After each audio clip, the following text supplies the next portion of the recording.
pairdefrance.fr, le premier site d'articles français et patriotes, présente. Ici Sud Radio. Les Français parlent au français. Les carottes sont cuites. Les carottes sont cuites. Sud Radio Berkov dans tous ses états. Gaza, Israël, les otages. Des otages de 3 mois, des otages de 6 mois, des otages de 85 ans. Les otages. Les prisonniers palestiniens, et les échanges, les négociations. Où en est-on aujourd'hui? On en parle tout de suite. Sud Radio André Berkov. Berkov dans tous ses états, ça balance pas mal sur Sud Radio. Char, oui, pas besoin de pêcher. Les otages, la guerre, libérés, oui, il y a eu des libérations déjà. Et heureusement, depuis 4 jours, donc hier soir, toi, jeune franco-israélien, on fait partie du groupe de 11 otages relâchés hier par le Hamas dans le cadre de l'accord entre le mouvement islamiste palestinien et Israël, le tout effectivement surveillé, organisé par le Qatar. 50 Israéliens ont été libérés depuis le début de la trêve, 150 détenus palestiniens ont été libérés en échange, dont 33 dans la nuit, voilà, d'après l'autorité palestinienne, d'après l'autorité pénitentiaire israélienne, pardon.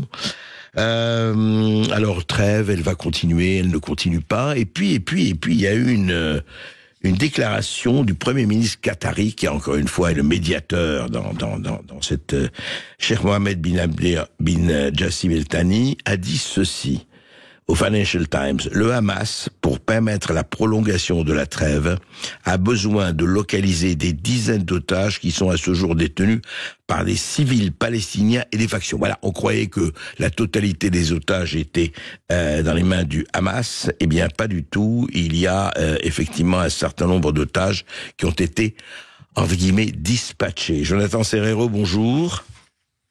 Bonjour. Bonjour, Jonathan, vous êtes journaliste indépendant, vous êtes évidemment au Moyen-Orient et vous connaissez très très bien le Moyen-Orient, vous y êtes maintenant. Qu'est-ce qui se passe avec cette histoire d'otages? Enfin, je veux dire, on avait l'impression effectivement que le Hamas avait détenait effectivement la totalité, et puis on parle d'otages détenus par des particuliers, par le FPLP, le Front de Libération de la Palestine, et c'est quoi donc ça? Est-ce que ça devient plus difficile de manœuvrer ou pas? Qu'est-ce qui se passe exactement? Je pense que tout cela est un petit jeu du Hamas, même un mauvais jeu du Hamas. Ouais. Le Hamas sait très bien, je pense, où sont l'ensemble des otages, puisque c'est le Hamas qui a mené le 7 octobre l'attaque, le massacre contre les localités israéliennes qui se trouvent dans le pourtour de la bande de Gaza. Le Hamas et le djihad islamique, ils savaient où envoyer les otages, puisqu'on a retrouvé trace aussi de la présence d'otages à l'hôpital Shifa. On a retrouvé aussi, et selon les témoignages, les otages se trouvaient aussi dans le nord de la bande de Gaza, dans la ville de Gaza. Et on sait aussi, selon certains témoignages, que ces otages se trouveraient aussi dans le sud de la bande de Gaza, dans la localité de Khan Younes, la ville natale de Yahya Sinwar, le chef du Hamas. Ouais. Donc tout cela est un petit jeu du Hamas, et je pense que ce petit jeu devrait quelque peu s'arrêter, et Tsahal devrait reprendre son opération militaire contre le Hamas pour accentuer cette pression. Et pour faire libérer plus d'otages. Alors Jonathan Serrero, est-ce que effectivement, donc ce que vous semblez, ce que vous dites, vous alors il faut évidemment vérifier, mais est-ce que le Hamas fait tout cela à dispatcher, à éparpiller les otages? Vous dites qu'ils savent très bien où ils sont, pour prolonger le cessez-le-feu, pour prolonger la trêve. C'est un peu ça? Je pense que c'est aujourd'hui, André, la stratégie du Hamas de gagner du temps, de ralentir Tsahal dans sa progression dans la bande de Gaza, et justement de réfléchir au prochain coup, à la prochaine stratégie, comment faire face aux militaires israéliens qui sont mobilisés dans la bande de Gaza. Oui. Et cette carte que le Hamas détient dans sa main, cette carte importante des otages, lui sert justement à faire traîner les choses et à faire traîner les manœuvres militaires de Tsahal. Alors Jonathan Serrero, à votre avis, enfin, c'est évidemment, on ne peut que spéculer là-dessus.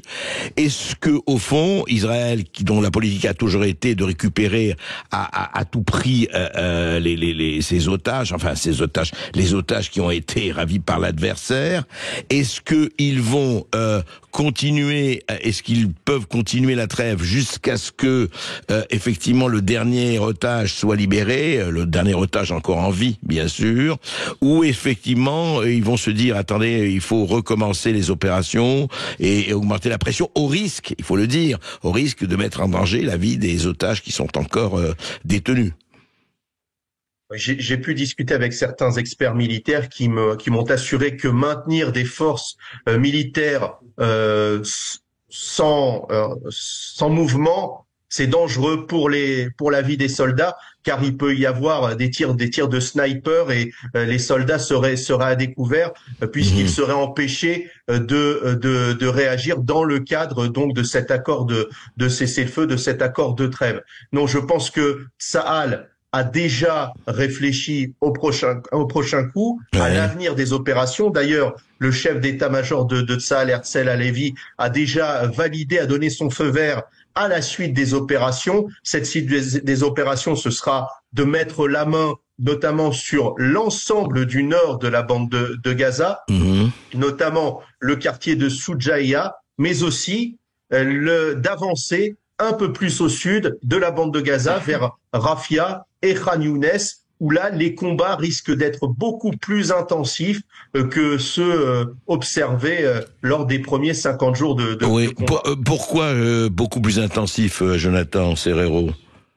Pourquoi Khan Younes plus intensif? L'état-major. Oui, l'état-major dirigeant du Hamas se trouve du côté de Khan Younes et se trouve du côté de Rafia. Et je pense que certains terroristes ont décidé de quitter le nord de la bande de Gaza, voyant que l'ensemble de la population gazaoui quittait ce nord de la bande de Gaza pour aller se réfugier justement sur cette bande de terre réservée à cette population dans le sud. Et on a vu que cette population civile gazaoui collaborait aussi avec le Hamas. Donc, Tsahal doit se préparer à des combats beaucoup plus intenses, je pense, dans cette région de la bande de Gaza. D'accord, oui, tout ça n'est pas fini, évidemment. On va suivre tout ça, évidemment, tout ça est dramatique. On le sait, et en tout cas, on va le suivre. Bien, merci beaucoup, Jonathan Serrero, pour vos renseignements. Merci, Jonathan Serrero, d'avoir été avec nous. On va se retrouver